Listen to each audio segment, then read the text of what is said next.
You've got your environment, you've got your tools, you have all the resources, and you know your drive to make your idea happen. What you're going to find is that you're going to be overwhelmed, that there are moments where the work is going to feel too much or that you're going to feel like you're wasting your time. It's going to happen.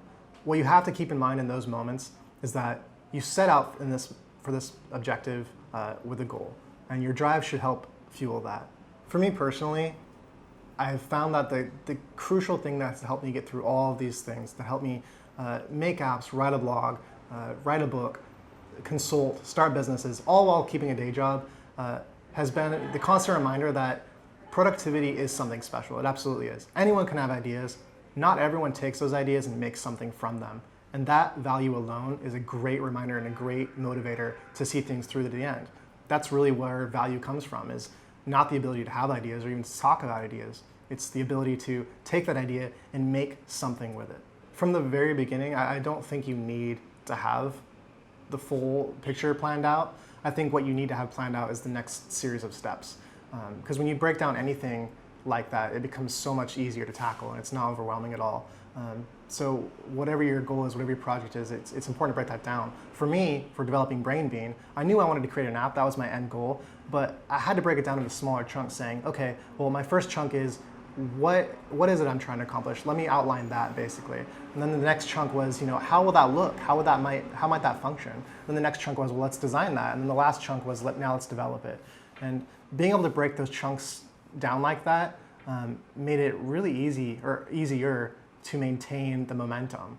That paired with the drive, paired with the constant reminders around me of what I was trying to accomplish, that helped me get through.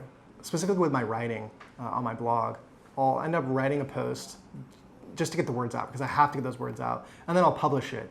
And often the feedback will come back and there's typos and there's errors, and this should not have been published clearly.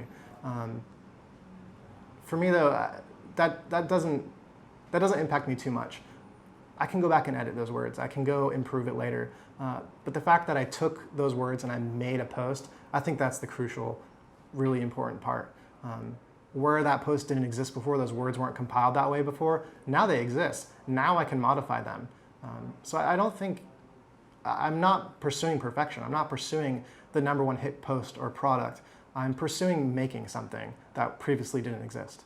I've taken the time to figure out when I work best, how I work best, what I love the most, what my passion is, what my drive is. Even if you don't know those things, that shouldn't prevent you from working on your ideas or trying to be more productive.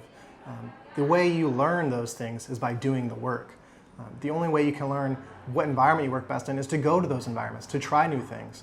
The only way you're ever going to find what your drive is to pursue it. And if you fail, if the project fails, if the environment doesn't work, don't consider that a failure, because you're learning from that experience and you can take it to the next one.